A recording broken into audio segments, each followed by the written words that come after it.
라디오에 물어보세요.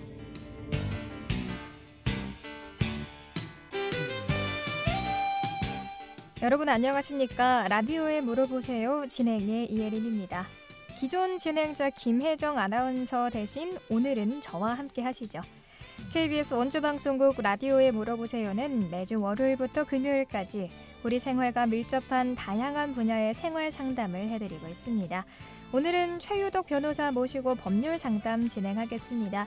가장 기본이 되는 주택이나 상가 임대차 보호법, 그리고 가사 분쟁, 땅 분쟁, 돈 분쟁, 그리고 명예훼손이나 고소 고발 같은 법적인 조언이나 상담 필요하시면 지금 전화 주시면 됩니다.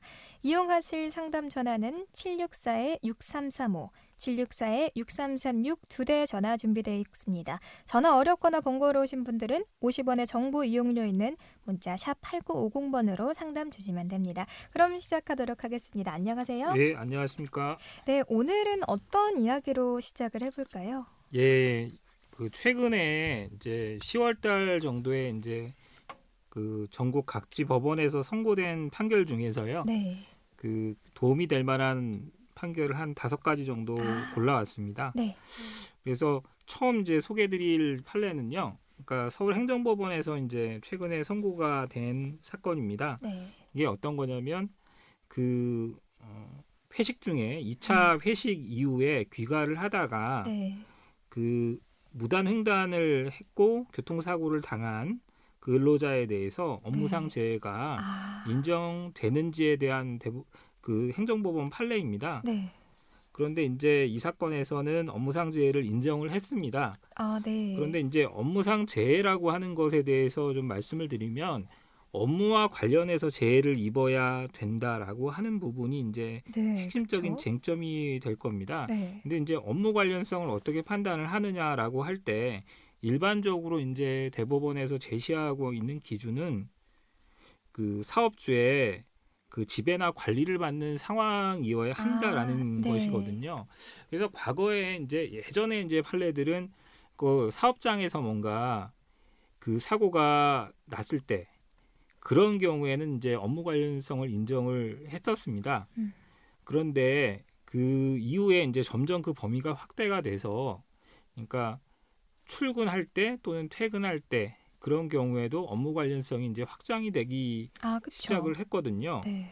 그 지금 이 판례 같은 경우에는 회식 자리와 관련돼서 그 회식 이후에 그 퇴근을 하다가 그렇게 당한 그 사고에까지도 업무 관련성을 인정을 한 것인데요. 네. 그 내용을 보면은 그러니까 회식비를 누가 부담을 했느냐. 결국에는 법인카드로 결국에는 결제를 했고 그 법인카드로 결제했다는 것은 결국에는 그 회식 자체가 사업주의 또 사용자의 그 지배관리 범위 내에 있다라고 하는 것을 의미한다라고 판단을 한 것이거든요. 그래서 이 사건 같은 경우에는 그 회식비를 누가 결제했느냐가 굉장히 중요한 쟁점이 됐던 것으로 보이고요. 그리고 그 회식을 주최한 사람이 누구이냐, 그리고 회식의 목적이 무엇이냐라고 하는 것에 중점을 두고 그 판단을 한 사안입니다. 네. 그런데 그 무단횡단인데도 이게 적용이 되나요? 그 이 무단횡단 이 사안은 이제 무단횡단을 한 것인데요. 그러니까 사업자가 지배 관리하는 범위 내에 있는 회식에서 주량 초과를 했고 그 다음에 그 주량 초과를 해서 음주한 것이 사고의 원인이라고 보았기 때문에 결국에는 무단횡단이라고 하는 어떤 그런 것이 개입이 그 되어도 그 업무 관련성이 부인되지는 않았습니다. 예, 그래서 이 사안 같은 경우에는 업무상재해로 인정이 됐고요. 산재 처리가 인정되어야 한다는 그런 입장의 판결입니다. 그럼 여기서 중요했던 것은 이제 사업주의 지배나 관리를 받는 상황에 적용되는 이 회식인데 회식비를 법인카드로 결제를 했기 때문에 이 사례 안에 들어가는 상황인 거죠? 예, 법인카드로 결제를 했다는 점하고요. 그다음에 회의의 목적이 단순 사적 모임이 아니었고 업무 관리 담당자들 간의 어떤 논의를 진행하기 위한 그 자리였다라고 하는 부분이 중요하게 고려가 됐습니다. 네. 이런 부분에서 그럼 조금 더 산업재해 같은 경우에 사람들이 좀 참고할 만한 부분이 더 있을까요? 그러니까 결국에는 업무상 재해를 인정하는 네. 범위 자체가 확산이 되고 확대가 네. 되고 있다라고 하는 부분은 유심히 봐야 되는 부분이라고 생각을 합니다. 예. 네. 지금 이제 라디오에 물어보세요. 업무상 재해에 대해서 이야기를 나누고 있었습니다.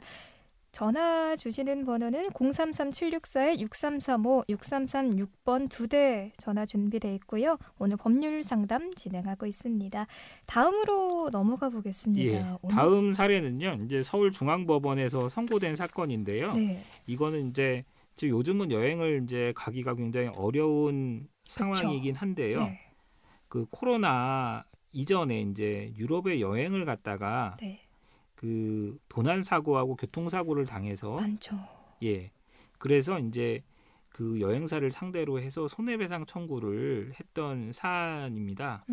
그런데 이제 이 사건에서 결국에는 4,500만 원을 지급하라라고 하는 그 청구 일부 인용 판결이 네. 선고가 됐습니다. 그래서 이 사안은 어떤 거냐면요. 그 인솔자들이 그 데리고 가는 이제 고객들에게 그 차량에다가 네. 캐리어를 두고 여행을 할 경우엔 도난 위험이 있다라든지 네, 뭐 이런 부분을 제대로 설명을 안 해 주었다는 부분하고요. 네. 교통사고가 발생을 했는데 뭐 안전거리 미확보라든지 전방주시 의무 위반 과실이 있다고 해서 그 여행사에다가 손해배상 책임을 인정한 사안입니다. 이런 경우는 이렇게 말을 하고 안 하고, 그러니까 알려주고 안 하고가 굉장히 큰 차이가 발생을 예, 하는 설명 사례네요. 의무와 관련돼서 네. 결국에는 그 위험이 발생할 수 있는 거에 대한 보호 의무라든지 또는 설명 의무 같은 것들이 있다는 것이죠. 그런 부분을 위반한 부분에 대한 책임을 인정하는 것입니다. 근데 사실 여행을 하면서 이렇게 문제를 많이 겪는 부분에 대해서도 질문이 많을 것 같습니다. 전화 연결했는데요. 지금 전화 연결하겠습니다. 764-6335번, 6335번으로 상담 왔습니다. 안녕하세요. 네, 안녕하세요. 네. 예, 네, 선생님, 제가 임대업을 하고 있는데요. 예. 저기 1가구 3주택 이상은 그 취득세를 8.8%를 지방에서는 낸다고 하던데요. 예. 제가 지금 임대업을 하는데 지금 집을 또 산다 하면은 그 취득세를 그만큼 다 내야 하는 건가요? 그 취득세 관련된 세금 문제는요. 네. 세무사님께서 저기 나오시면은 출연하시면 그때 네. 저기 여쭤보시는 게 좀 정확할 것 같거든요. 네. 저는 세무 전문으로 하는 세무사가 아니고 법률적인 문제에 대한 분쟁에 관련된 일을 처리하는 변호사이기 때문에 그 부분을 제가 정확하게 설명드리기는 좀 적절하지 않은 것 같아서요. 다음에 네. 세무사님 출연하시면 그때 한번 여쭤보시면 어떨까 싶습니다. 네, 알겠습니다. 또 법률 관련해서 궁금하신 건 있으실까요? 없으시면 네, 종료하도록 하겠습니다. 오늘 라디오에 물어보세요. 최유덕 변호사 모시고 법률 상담 진행하고 있습니다. 가장 기본이 되는 주택, 상가 임대차 보호법이나 가사 분쟁, 땅 문제나 돈 문제, 그리고 명예훼손, 고소 고발 이런 법적인 조언이나 상담 필요하시면 전화 주시면 됩니다.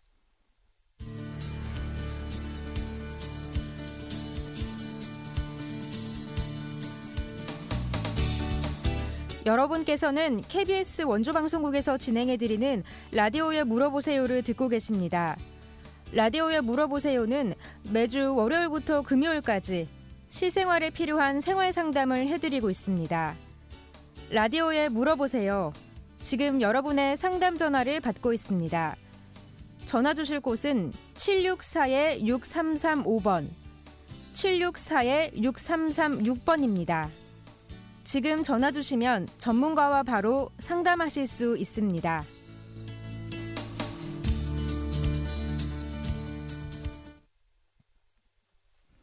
네, 라디오에 물어보세요. 오늘은 법률 상담 진행하고 있습니다. 033-764-6335, 6336번 전화 주시면 됩니다. 또 여행에 관련해서 사람들이 궁금한 게 참 많을 것 같아요. 또 그러니까, 여행사와 관련해서 또 조언해 주실 게 있으실까요? 그 여행 계약과 관련돼서는요. 네. 그 우리 민법 규정에 여행 계약에 관련된 규정이 원래는 없었습니다. 네. 없다가 그 아주 최근에, 그러니까 최근이라고 하면 뭐 저기 한 몇 년 전에 그 민법 개정을 하면서 그 여행 계약에 관한 규정이 민법 규정에 반영이 되었습니다. 네. 그런 그 여행 계약이 왜 민법 규정에 들어갔을까를 생각을 해보면 네. 그 우리나라에서 이제 소득 수준이 높아져가지고 네. 여행을 가는 경우들이 워낙 많아지는 부분들이 그쵸. 있어서 네. 여행 계약이 아마 저기 민법상의 전형 계약으로 이제 들어가게 된 것으로 보이거든요. 네. 그런데 지금 제가 지금 설명드린 사안 같은 경우에는 여행사에서 가이드가 결국에는 어디까지 의무가 있느냐에 대한 어떤 판례라고 할 수가 있습니다. 그 설명 의무, 어떤 위험에 대한 고지 의무 같은 것들이 인정이 되는 것으로 지금 보이고요. 네. 그 다음에 같이 데리고 가는 여행객들에 대한 어떤 생명이나 신체에 대한 보호 의무 같은 것들이 인정이 되는데 네. 그런 부분을 위반해가지고 뭔가 그 상해라든지 이런 것들이 발생했을 때 그리고 도난 같은 것들이 발생을 했을 때 그에 대한 어떤 책임을 여행사에서 진다라고 하는 그런 취지의 판례로 보이거든요. 그래서 혹시 뭐 여행을 가시다가 이런 사고나 이런 부분이 있으시다면 그 부분에 대한 손해배상 청구가 가능하다는 부분을 알고 계시는 것도 좀 도움이 될 것 같습니다. 그러면 그 계약서를 필히 써야겠네요. 그런데 보통은요, 그러니까 여행 계약 같은 경우에는 약관에 의해서 계약을 네. 합니다. 그 약관이라고 하는 것은 미리 여행사에서 다수의 어떤 고객들과 계약을 하기 위해서 미리 계약서 조항들을 만들어 놓는 것이거든요. 그런데 이제 약관이라고 하는 것은 그 합의에 의해서 계약 내용에 반영이 됩니다. 그런데 이제 이 약관 중에 뭐 불합리한 약관들도 있고 있겠지만은 결국에는 이 여행 계약은 어떤 전형적인 어떤 여행사 약관에 의해서 체결되는 것이고 그러나 결국에는 그 여행 계약과 관련돼서 결국에는 보충적인 해석이나 이런 부분들은 그 결국에는 이게 법적 분쟁이 됐을 때 그런 법원에서 해석을 해서 판단을 하는 것이거든요. 네. 그런데 이제 이 사안 같은 경우에는 결국에는 보호 의무라고 하는 것, 그다음 설명 의무라는 네. 것, 고지 의무라는 것을 해석을 통해서 인정한 것으로 지금 보입니다. 또 이 경우에는 4,500만 원 정도를 지급하라고 판결이 났는데 예. 그러면 손해액이 어느 정도에 해당하는 걸까요? 지금 손해액을 70%로 제한을 한 것으로 네. 지금 보입니다. 그러니까 결국엔 손해배상 청구 소송을 하게 되면 네. 그 피해자의 어떤 가해자의 어떤 책임 제한 법리들이 네. 있거든요. 네. 그래서 그 부분에 대해서는 손해액이 그보다 더 많다고 하더라도 네. 그 손해배상액을 제한하는 어떤 법리들이 있어가지고요. 네. 그 부분에 대해서 과실상계를 하도록 이렇게 돼 있습니다. 네. 여행사와 연결해서 여행을 가실 때 이런 점 꼭 참고하셔야겠습니다. 라디오에 물어보세요. 오늘 법률 상담 진행해드리고 있는데요. 다음으로 넘어갈 이야기는 어떤 사례일까요? 이거는 이제 울산에서 선고된 사안인데요. 네. 그 실업급여 관련돼서 네. 결국엔 자격이 안 되는데 부정하게 이제 이걸 타내가지고 네. 부정수급을 한 사람 같은 경우에 있어서 이것도 고용보험법 위반으로 처벌이 된다라고 하는 것에 대한 판례인데요. 네. 그러니까 실업급여도 이제 자격이 있거든요. 네. 그러니까 자격이 있는데 그 자격 조건이 안 되는 상황에서 그 허위로 해가지고 신청서를 작성하고 이제 실업급여를 받은 경우에는 그 부분에 대해서는 고용보험법 위반으로 처벌이 된다는 겁니다. 근데 서류를 조작을 했을 텐데 이게 또 인정이 됐나 보네요. 예, 서류 조작을 했지만 그것이 발견이 안 된 부분이 있는 겁니다. 아, 네. 그래서 그 경우에는 고용보험법 위반으로 처벌이 된다는 것은 반드시 알고 계셔야 될 부분인 것 같습니다. 네. 근데 이 사안 같은 경우에는 200만 원의 어떤 벌금 선고가 됐습니다. 그 모든 예. 수령액을 토해내고 또 예, 200만 원을 더 지급을 한 거죠. 예, 그래서 이 사안 같은 경우에는 그 결국에는 부정수급액을 모두 반환했다라고 하는 부분을 고려를 해서 네. 벌금형에 선처를 해준 사안으로 보입니다. 네. 그래서 이게 이제 요즘은 실업에 빠지는 경우들이 그렇죠. 종종 있는데요. 네. 그런 경우에도 이렇게 부정하게 탄핵이 되면 처벌된다는 것은 숙지하셔야 될 부분입니다. 그럼 이 실업급여를 수급할 수 있는 자격이 대충 어떻게 될까요? 그러니까 이직일 이전에 18개월간 피보험 단위 기간이 그 통산해서 180일 이상이고 아, 네. 근로의사 능력이 있는데도 불구하고 취업을 하지 못하는 상황에 있어야지만 수급 자격이 인정이 되는 겁니다. 아, 그런데 이제 이런 자격 조건이 안 되는데 그 만일에 그 실업급여 신청을 한 경우는 결국에는 이거는 고용보험법 위반이나 이런 걸로 처벌이 될 수 있다는 겁니다. 네. 이렇게 거짓으로 무언가를 증명하는 행동은 절대 하지 말아야겠습니다. 라디오에 물어보세요. 오늘 최효덕 변호사 모시고 법률 상담 진행하고 있습니다. 033-764-6335, 6336번 2대 전화 준비되어 있습니다. 오늘 또 넘어가 볼 사례가 예, 있을까요? 이것도 이제 울산에서 선고된 사건인데요. 네. 이거는 이제 요새 채팅 어플 같은 것들이 좀 많죠. 많이 문제가 되고 있는 사안인데요. 네. 근데 지금 이 사안 같은 경우에는 그 남자인데 네. 여자처럼 행동을 해가지고 어머. 네. 예, 그 7천만 원을 이제 뜯어낸 피고인에 대해서 징역 3년을 선고한 사안입니다. 아, 채팅이었기 때문에 가능한 일이었겠네요. 예.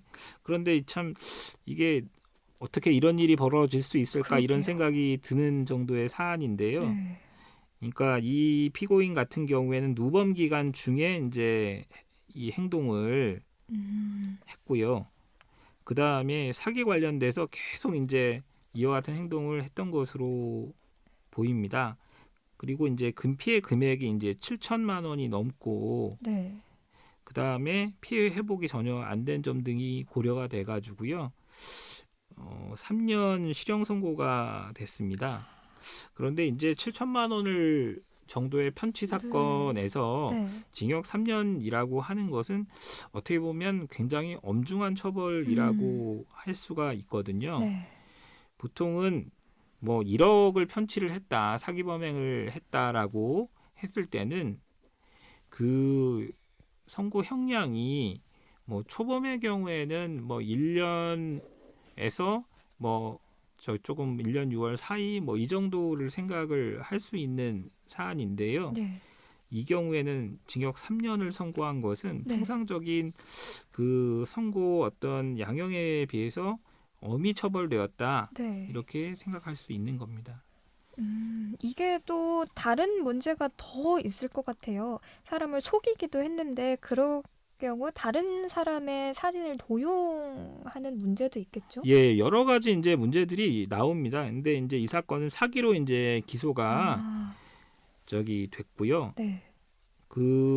이게 만일에 신분증이나 이런 네. 부분들을 갖다가 그 부정 사용 이런 부분들도 또 문제가 될 수도 있는 부분이기는 합니다. 그런데 이제 이 사건 같은 경우에는 그러니까 사기로만 처벌이 되었습니다. 그럼 한 명에게서 7천만 원을 받아낸 건가요?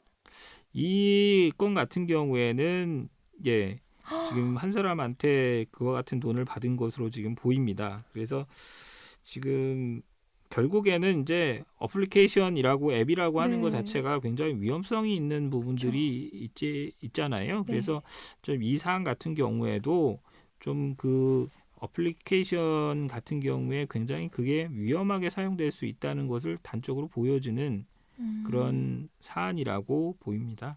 그럼 이 사람이 그냥 단순히 생활비를 받아낸 건 아니겠네요? 생활비만 받아낸 게 아니고요. 네. 이거저거 필요하다고 해가지고 결국에는 돈이 필요하다고 해서 결국에는 돈을 받은 것인데요. 네.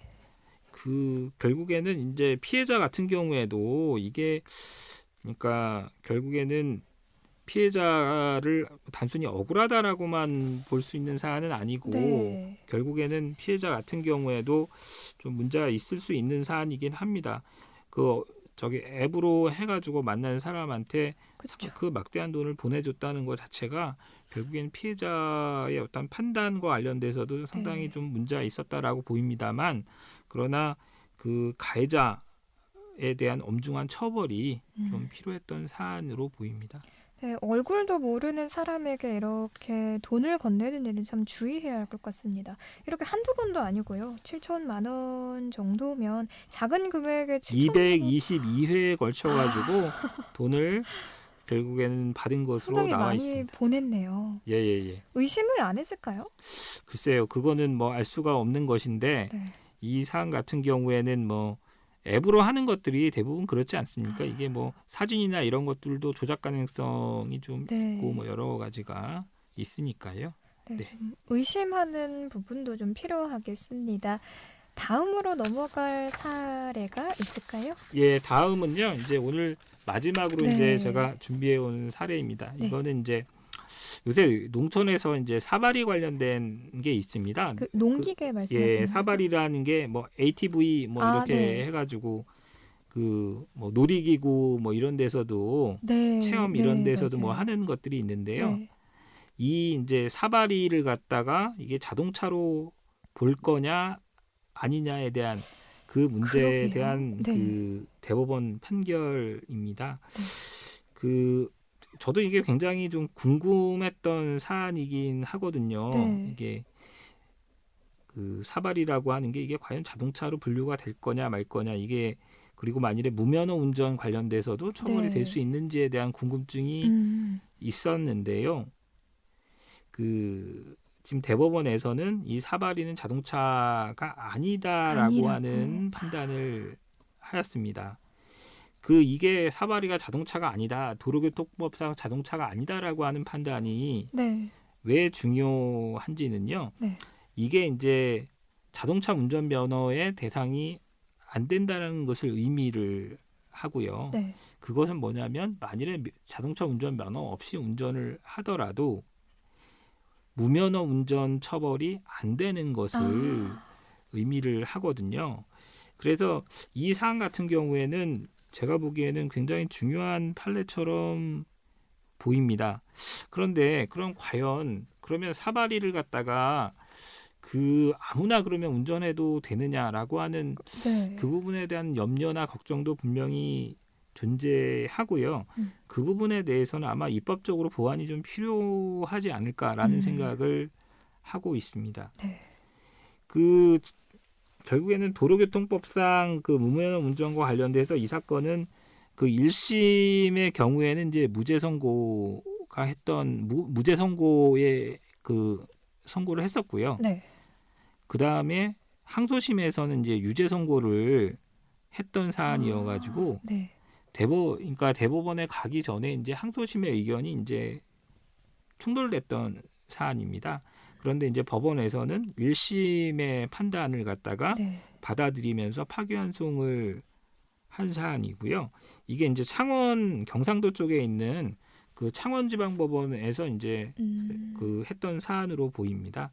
그런데 이제 이 법원에서 그와 같이 판단을 한 것은요. 그 이게 이제 그 사발이 같은 경우에는 농업용 동력 운반차에 해당이 된다고 해서 이게 농업기계에 해당이 된다. 네. 그런데 이거는 그 자동차로 볼 수가 없다라고 판단을 한 것입니다. 그런데 또 이게 무면허를 처벌을 해야 할까 하지 말아야 될까 이거 고민을 해야 될 이유가 또 그 바퀴가 4개가 있지 않습니까? 예. 그러면서 정말 사고가 빈번하게 발생할 것 같은데 무면허로서 처벌이 가능하지 않다 하게 되면 어떤 사고가 발생했을 때는 어떻게 진행이 될까요? 그러니까 그 부분이 입법의 네. 공백이라고 생각을 저 스스로는 합니다. 이게 문제가 될 수 있다고 생각을 하는데요. 네. 이와 같이 이제 무죄 취지로 파기환송을 한 결정적인 이유는 그 근본적인 이제 형사법의 어떤 죄형 법정주의와 관련된 부분에 대한 고민이었다라고 저는 생각을 합니다. 그 처벌 필요성이 있다고 하더라도 네. 그 형사법 규정에 대해서는 굉장히 엄격하고 제한적으로 해석을 해야 되는 부분이 있기 때문에 네. 결국에는 처벌 필요성이 있다고 하는 것만으로 처벌하지는 않는다는 것을 보여준 판례라고 생각이 듭니다. 네, 감사합니다. 네, 라디오에 물어보세요. 오늘은 여기까지 상담 진행해야겠습니다. 오늘은 여러 가지 사례 준비해 주셔서 설명해 주셨는데요. 좋은 말씀 주셔서 감사합니다. 예. 네, 라디오에 물어보세요. 오늘은 최유덕 변호사 모시고 법률 상담해드렸습니다. 내일 이 시간에는 감성부동산 임예서 중개사 모시고 부동산 동향에 대해서 상담해드리겠습니다. 지금까지 이혜린이었습니다. 함께해 주신 여러분 고맙습니다.